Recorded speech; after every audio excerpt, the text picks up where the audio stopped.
할렐루야. 오늘은 6월 20일 금요일입니다.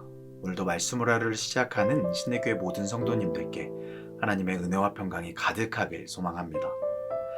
오늘 우리에게 주신 하나님 말씀은 역대상 21장 1절 말씀입니다. 제가 봉독하겠습니다. 사탄이 일어나 이스라엘을 대적하고 다윗을 충동하여 이스라엘을 계수하게 하니라. 아멘. 성도 여러분, 혹시 혼나본 기억이 있으십니까? 네, 저도 있습니다. 우리는 어릴 때 부모님께 그리고 선생님께 혼나본 적이 있습니다. 그러나 근래에도 있으신가요? 젊은 분들은 있을지도 모르겠지만 신앙의 연차가 오래되신 분들은 거의 없을 겁니다. 우리는 어릴 때 누구나 혼난 경험이 있습니다. 잘못을 바로잡으려는 그 어른들의 말씀이 지금의 우리를 만든 것이죠. 그럼 어른이 된 우리는 잘못을 하지 않을까요? 아닙니다. 우리는 여전히 잘못을 합니다. 그러나 정말 안타까운 사실은 우리는 나이가 들수록 점점 혼내줄 사람을 잃어버린다는 겁니다. 더욱이 직장이 생기고 사회적 지위가 생기면 우리를 바로잡아줄 사람을 찾기가 참으로 어려워집니다. 그래서 어른이 된다는 건 정말 어려운 것 같아요. 왜냐하면 내가 하는 일이 옳은 일인지 아닌지를 내가 평가하게 되기 때문입니다. 그렇기에 독단적인 사람이 되기 쉽죠.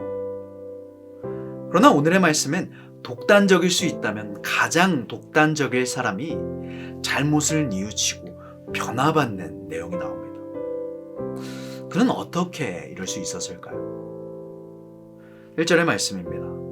사탄이 일어나 이스라엘을 대적하고 다윗을 충동하여 이스라엘을 계수하게 하니라. 아멘. 오늘의 주인공은 다윗입니다. 그리고 말씀을 보니 사탄이 일어나 다윗을 충동하여 이스라엘을 계수하게 했다 합니다. 고대 사회에서 왕들이 자국민을 계수하는 이유는 두 가지입니다. 첫째는 더 많은 세금을 부과하기 위해, 둘째는 전쟁에 나갈 수 있는 군사력을 파악하기 위해. 오늘 5절에 사령관 요압이 이스라엘 중 칼을 뺄 만한 자들의 수를 보고하는 것으로 볼 때 다윗이 인구조사를 한 이유는 군사력을 조사하기 위함임을 알 수 있습니다. 그러나 1절의 말씀에 우리가 유심히 살펴봐야 할 것이 있습니다. 그것은 다윗을 이렇게 만든 게 사탄이라는 겁니다. 성도 여러분, 다윗이 누구였습니까? 다윗은 왕이 되자마자 언약궤를 예루살렘으로 가져온 인물입니다. 사울은 약 70년이 넘는 세월 동안 하나님을 상징하는 언약궤를 방치한 반면 다윗은 왕이 되자마자 언약궤를 성 안에 두었습니다.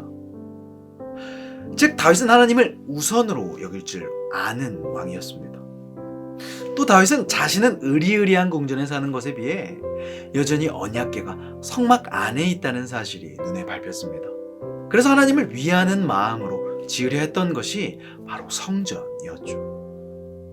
이처럼 다윗은 하나님을 우선으로 여기고 하나님의 마음을 헤아릴 줄 아는 사람이었습니다. 오늘의 말씀에도 보면 이런 다윗이 그렇게 사탄의 속삭임에 넘어갔음을 알 수 있죠. 그럼 다윗이 사탄에 넘어간 것으로 우리가 알 수 있는 사실이 무엇이겠습니까? 그것은 바로 인간은 누구나 사탄에게 넘어질 수 있다는 겁니다. 인간은 연약하기에 완전하지 않기에 누구든지 사탄에 넘어질 수 있습니다. 그러나 그럼에도 하나님께 인정받지 못했던 사울과 하나님의 마음에 합했던 다윗에겐 분명한 차이점이 있습니다. 그것은 다윗은 돌아왔다는 것입니다. 사울과 다윗은 모두 죄를 저질렀습니다. 사울도 죄를 범했고 다윗도 밧세바를 범하는 등 큰 죄를 범했죠. 그러나 다윗은 죄를 저질렀어도 선지자의 말에 자신을 되돌아보고 하나님 앞에 다시 엎드릴 줄 아는 사람이었습니다. 반면 사울은 죄가 죄인 줄도 모르고 하나님과 계속해서 멀어지는 사람이었죠. 돌아오라 계속되는 하나님의 신호에도 그의 반응할 줄 몰랐던 사람이었습니다. 그리고 그의 이러한 모습은 다윗이라는 새로운 사람을 선택하게 만들었고 사울은 비참한 최후와 함께 그의 자리를 아들이 아닌 다윗에게 물려주게 되었습니다. 사울이 돌아오지 못한 탓에 하나님의 눈밖에 나버린 것이죠. 그렇다면 사울은 왜 하나님께 돌아가지 못했고 다윗은 어떻게 하나님께 돌아갈 수 있었을까요? 다윗이 하나님께 돌아갈 수 있었던 이유는 그가 항상 하나님 앞에 선 삶을 살려고 했기 때문입니다. 다윗은 알았습니다.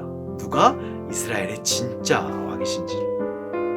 그래서 다윗은 언약궤가 방치되도록 가만히 둘 수 없었습니다. 왕이 성 밖에 방치돼서는 안 되기 때문에. 또 왕의 수하인 내가 이렇게 아름다운 궁전에 사는데 진짜 왕이 허름한 성막에 거주하는 것이 다윗에겐 말이 되지 않았습니다. 그리하여 하나님이 거하실 성전이 필요했죠. 이처럼 다윗은 하나님 앞에서의 삶을 살았기 때문에, 늘 하나님이 중심된 삶을 살았기 때문에 사탄의 속임수로 인해 하나님과 잠깐 멀어졌어도 이내 금방 돌아올 수 있는 영적 민감성이 있었습니다. 이처럼 하나님과 멀어진 나를 알 수 있게 하는 것은 평소의 삶입니다. 하나님 앞에 선 삶을 살아야 돌아갈 수 있습니다. 하나님 중심의 삶을 살아야 내가 하나님과 멀어지고 있는지 아닌지를 알 수 있습니다.